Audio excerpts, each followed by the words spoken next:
Il y a bien longtemps que Coralligen n'avait connu pareil événement. C'est la foule des grands jours qui est venue accompagner la mise à l'eau de Penwick II rénové et lui témoigner son émotion. Il aura fallu 1 an et demi de travail pour que ce voilier mythique à coque noire retrouve enfin la mer avec à sa barre Éric Tabarly comme au premier jour.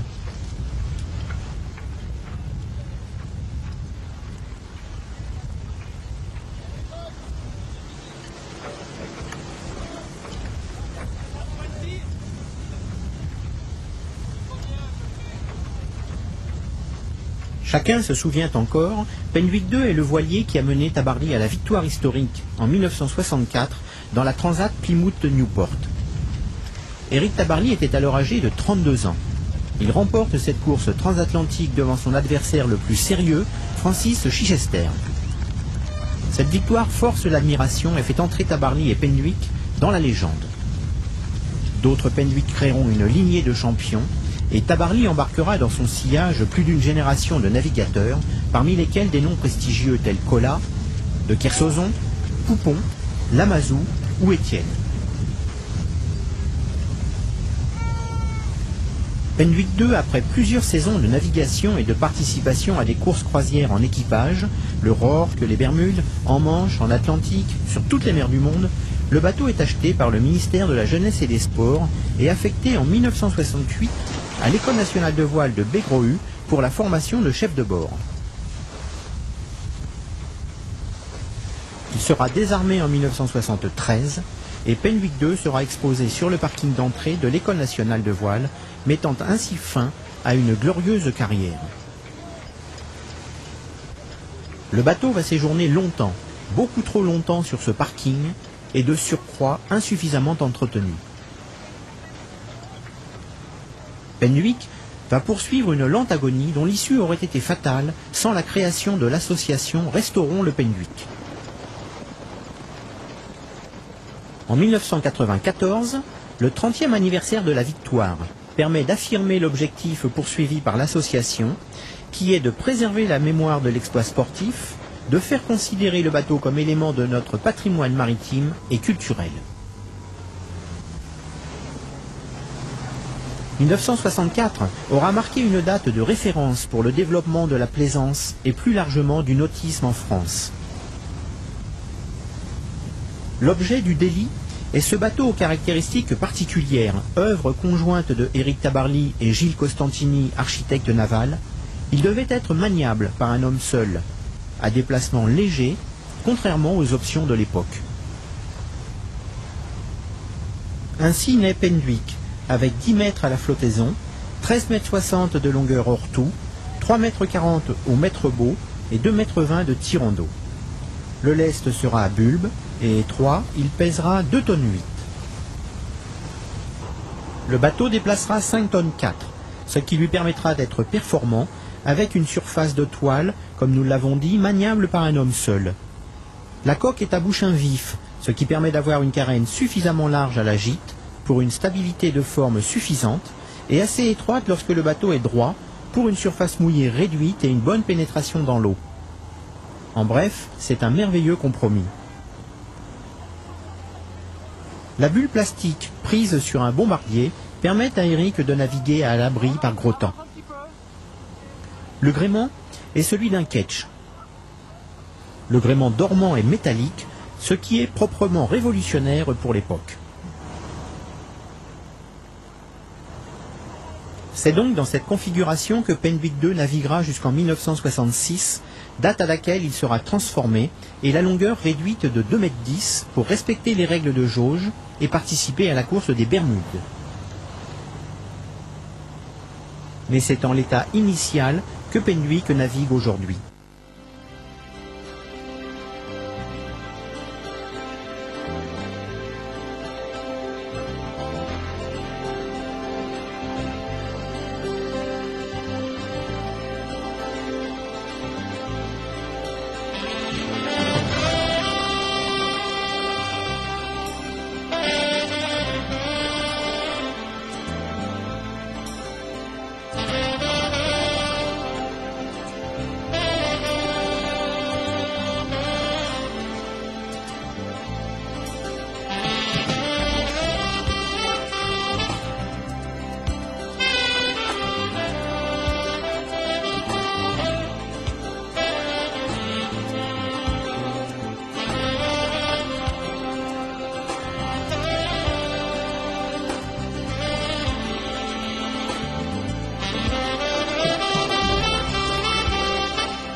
Le Salon nautique de Paris 1994 devait marquer une étape importante dans l'histoire de ce pari réussi. Penwick 2 est présenté au grand public en bon état de restauration, maté et voilé. La soirée inaugurale est féerique et réunit la famille de la voile à laquelle se joignent d'éminentes personnalités pour rendre un chaleureux hommage au grand navigateur.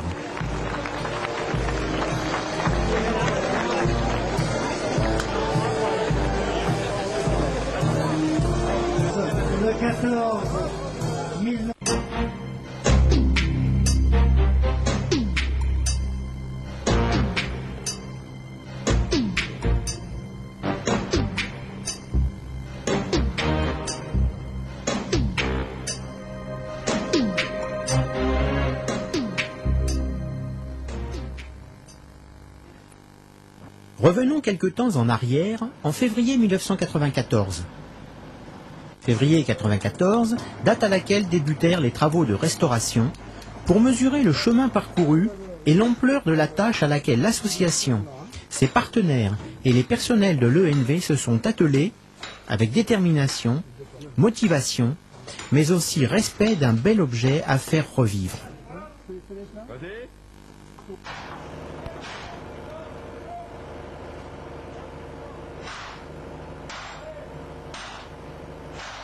L'École nationale de voile entame donc la grande aventure.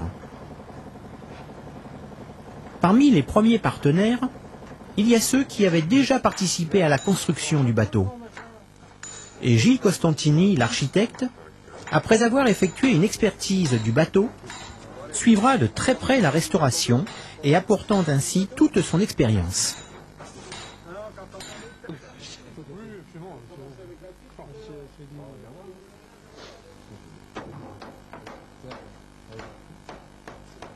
Et comment un architecte la vit finalement la rénovation d'un monument historique, on peut le dire? C'est très difficile à répondre, ça me fait très plaisir de le voir remettre en état. D'un autre côté, je regrette qu'on l'ait abandonné autant pendant un certain nombre d'années, parce qu'on va avoir beaucoup de travaux de remise en état, beaucoup plus importants que... Oui. Bon, enfin, ça fait très plaisir de revoir vivre ce bateau qui a quand même gagné cette transat. Et vous n'êtes pas trop inquiet sur le plan technique là, c'est... Absolument aucune inquiétude. Alors aucune inquiétude, j'ai encore une partie des plans, pas tous, mais j'ai encore une partie des plans, et puis pour moi, il y a quand même eu plusieurs bateaux construits comme ça. C'est une question de me remettre dans le bain, si on peut dire. Oui, c'est plus sur le plan de la conservation du bois et tout ça, a priori ça... La conservation du bois, le bateau, c'est quand même, on s'aperçoit que les pièces qui sont pas restées à l'humidité, si vous voulez, sont très bien conservées. Par contre, ce bateau qui n'a pas été entretenu depuis 25 ans, puisque ça fait 25 ans qu'il est sur cette pelouse, et à l'humidité, tout ce qui a pas respiré, c'est à refaire. C'est à refaire. Et tout ça vient d'une question d'aération, si on peut dire, et de manque d'air du bateau, malgré qu'il soit à l'extérieur. Il n'y a plus grand chose à dire dessus. Pour l'instant, il faut essayer de le mettre à chauffer pour bien le sécher, si vous voulez. Puis on va faire je vais voir ce qu'on peut récupérer et les travaux qu'il va y avoir dessus. Même pas taper. Bon, ça, si, ouais. dès que c'est le plan. Elle va être trop bas. On va vous creuser de la terre. Non, mais quand on va le lever. Quand on va le lever. Bon, il y a opération de vache, quoi. Bonne la journée, hein. Maintenant, il n'y a plus qu'à lever.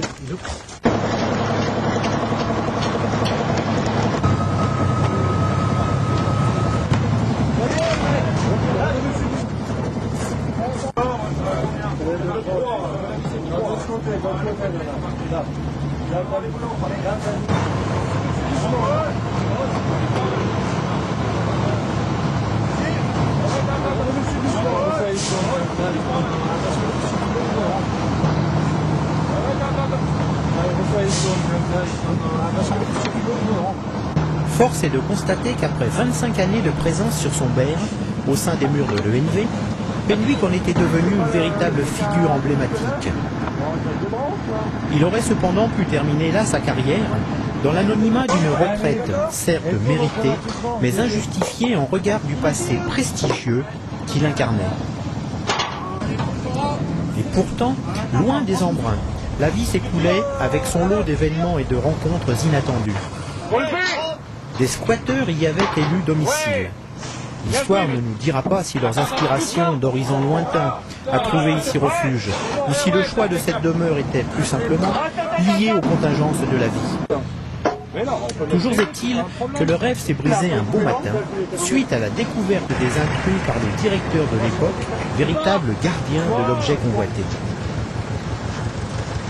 Nul ne sait si les squatteurs se sont plaints d'entrée d'eau ou de fuite dans l'habitacle, car déjà des travaux étaient réalisés. Le pont, par exemple, fut habillé de verral, même si la technique n'était pas révolutionnaire, étant déjà utilisée dans le bâtiment. De ce fait, la première étape de restauration fut de dépouiller la coque de cet accoutrement afin de le laisser librement respirer. Les premières manipulations permettent d'affiner l'état des lieux et de constater que l'équipe de l'École nationale de voile est à ce moment plus en forme que le bateau. Par exemple, Jean-Luc, un des derniers à avoir navigué dessus, aurait dû abandonner ses habitudes toniques de marin, et ne pas sauter dans le rouf lui aurait permis d'éviter le passage malheureux au travers de la coque. Et c'est donc avec 1000 précautions que Penwick entame son nouveau départ, avec la mise au sec préalable pendant un mois dans une écuve chauffée à 18 degrés.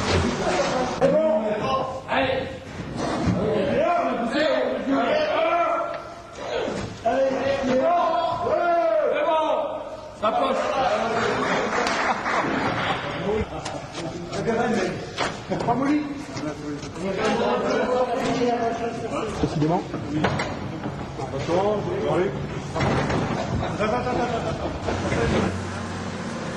Plusieurs semaines ont été nécessaires à l'assèchement du bois, à l'évacuation progressive de l'humidité qui a causé bien des dégâts.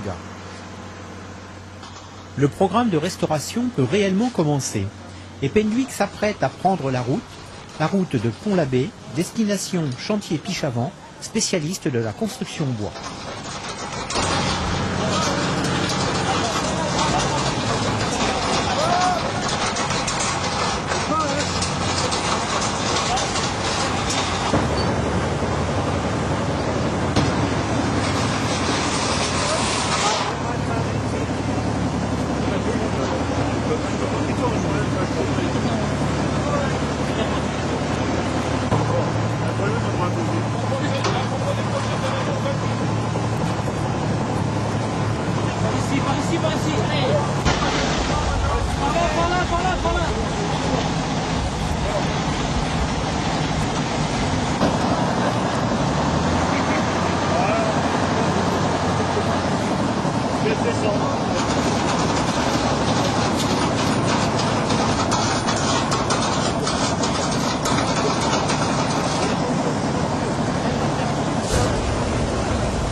Anniversaire de la victoire d'Éric.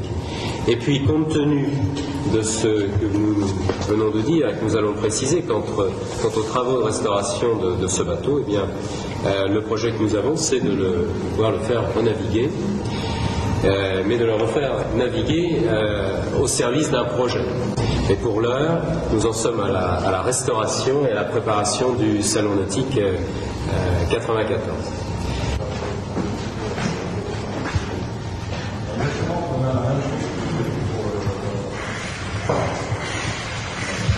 En fait, donc, on a un bateau, c'est un peu comme un squelette humain, c'est une colonne vertébrale et des côtes. Et on a déjà réalisé tout ce qui est structures transversales du bateau, qui sont donc les différentes pièces que vous voyez dans le fond. On a tracé le bateau en transversal, on a débité les coupes, les membrures et les goussets, et donc on a aussi débité et mis en place les cloisons. Ensuite, donc, on va entamer le longitudinal, qui serait un peu la colonne vertébrale d'un squelette humain. Et pour ça, on a déjà débité ici les serres qui vont être les côtés en longitudinal de la coque en partie bois. Et on va donc maintenant positionner ces pièces-là sur le massif de quille après avoir repris les parties échauffées du massif de quille, parce qu'il y en a quand même un petit peu, donc de l'étrave à la quille, et on va donc après reprendre l'arrière du bateau pour le mettre à sa cote initiale, c'est-à-dire qu'on va le rallonger de 2,10 m. Alors c'était en 66, j'allais courir aux États-Unis, et à cette époque-là il y avait 2 jauges de handicap. Il y avait, quand on courait en Angleterre et en Europe et un peu partout dans le monde d'ailleurs, c'était la jauge du RORC, du Royal Ocean Racing Club. Et quand on allait courir aux États-Unis, eh bien c'était la jauge du CCA, le Cruising Club of America. Et ces 2 jauges étaient nettement différentes. Et donc, pour améliorer les chances du bateau avec la jauge de CCA, donc j'avais coupé l'arrière, mis un bout dehors, mis un gréement de quête avec une surface de toile assez importante.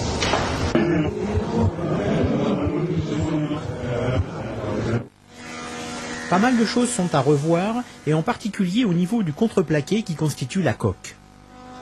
Le varangage, lui, en iroko a bien résisté, et la remise à l'état initial peut commencer. Il faut donc refaire des structures transversales et longitudinales pour reconstituer la voûte arrière à l'image des plans d'origine retrouvés par Gilles Costantini. Contreplaqué marine, collage époxy vont être utilisés afin d'assurer protection et longévité à la coque.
La coque terminée quitte le chantier Pichavant qui a effectué un remarquable travail avec la passion que l'on connaît.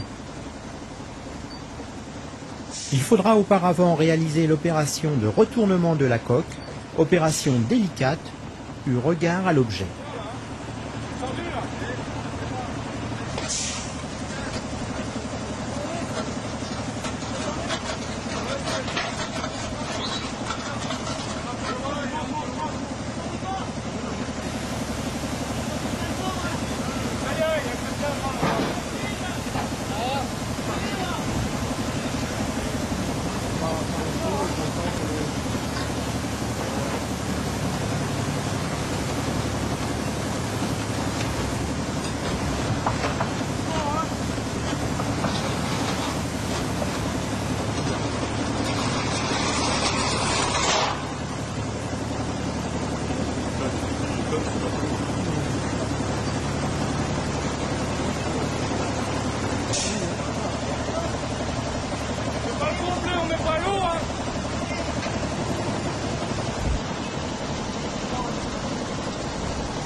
Dans le camion, il n'y a pas dans le camion?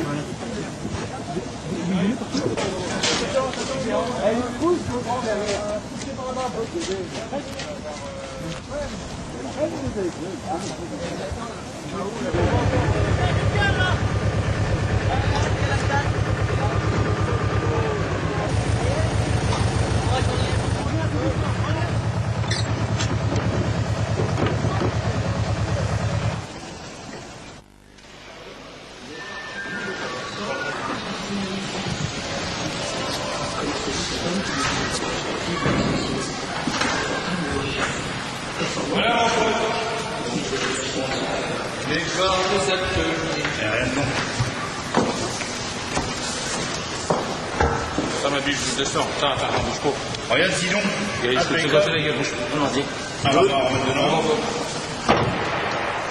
Alors, Attends, je transmets. Attends, Lulu. Attends, le truc qu'on se mette. Bah, nous, bah oui, mais on a toute chambre, alors je mets des gosses. C'est la carte qui doit aller normalement, là? Je sais pas, je te dis, moi, Je suis local, ça représente les trucs, et puis tu vois, ouais, je sentais comme ça. Combien c'est? Je vais commencer par mettre celui-là. non, on va le tirer par ici. On va les mettre en haut, puis on va voir pour accrocher. Ok. Hein? Yes.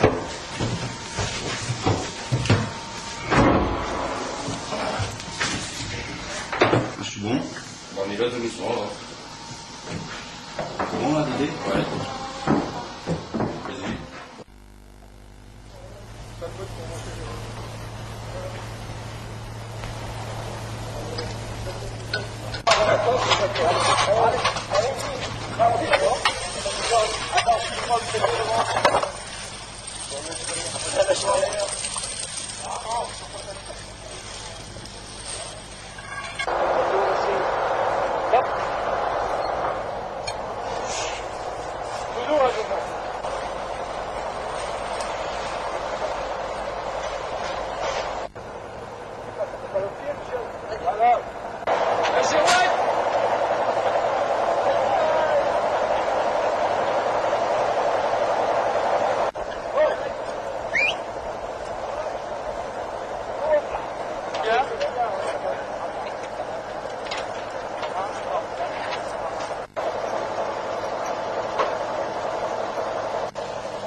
paquet de rap. Il y a là.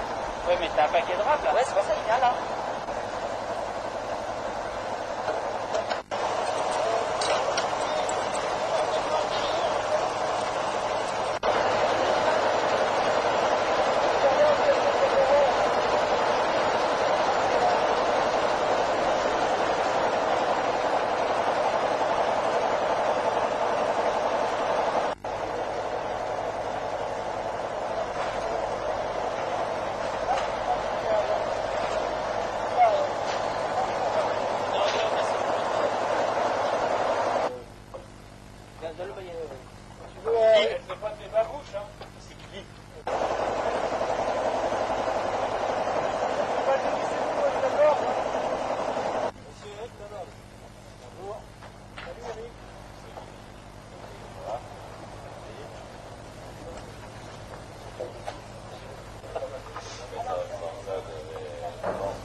Attends, je vais te dire comment il est de gauche à droite.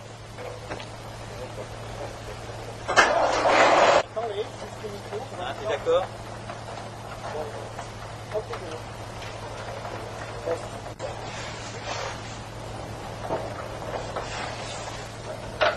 Qui c'est qui a eu 40 pour me donner la hauteur? C'est 40.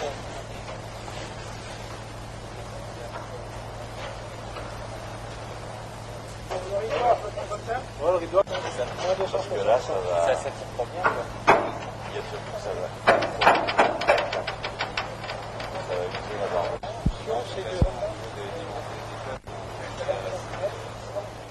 C'est ça pour que je puisse c'est une poussière.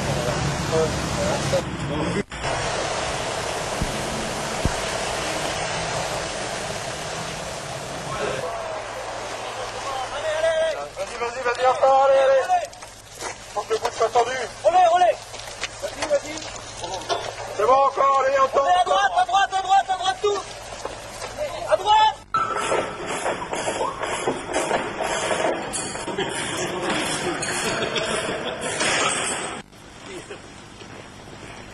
Attends, ils sont où, les gars? Il a tout de vous, il y a la porte.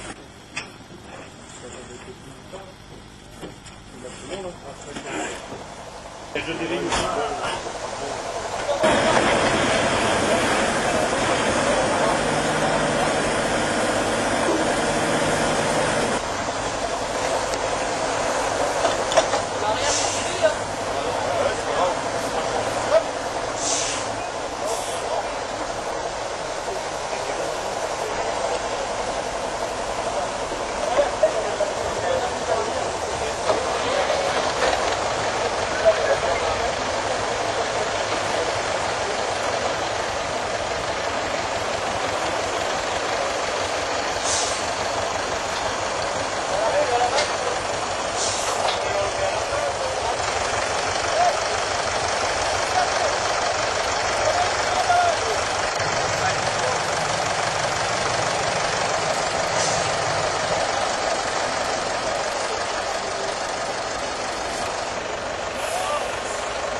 Non, non, on peut pas.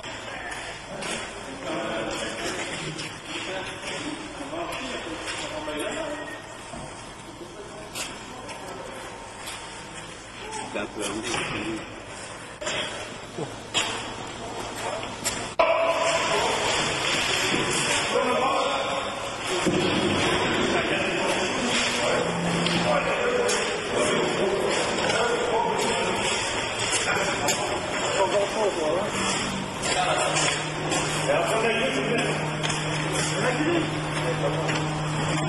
peut-être très tôt là, bon, ouais, c'est bon. En tout cas, j'ai tout pour là. Ah, mais le son, je pas que vous faites. C'est en pâture, baisse un peu.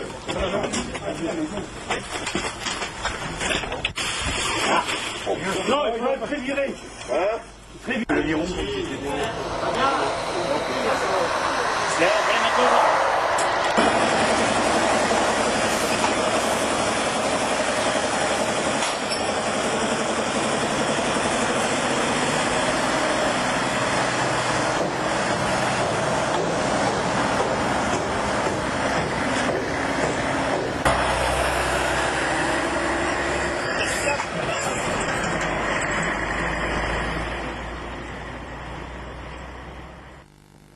Et voilà Penduick une nouvelle fois sur la route.